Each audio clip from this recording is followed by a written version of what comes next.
The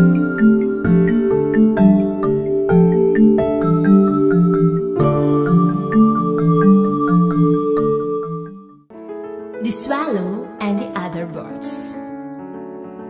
It happened that a countryman was sowing some hemp seeds in a field where a swallow and some other birds were hopping about picking up their food. "Beware of that man," said the swallow. "Why? What's he doing?" said the others. "That's hemp seed he's sowing. Be careful to pick up every one of the seeds, or else you will repent it." The birds paid no heed to the swallow's words, and by the hemp grew up and was made into corn, and with the corns nuts were made.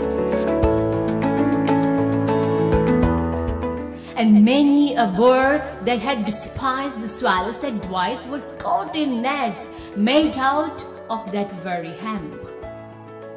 "What did I tell you?" said the swallow. "Destroy the seed of evil, or it will grow up to your ruin."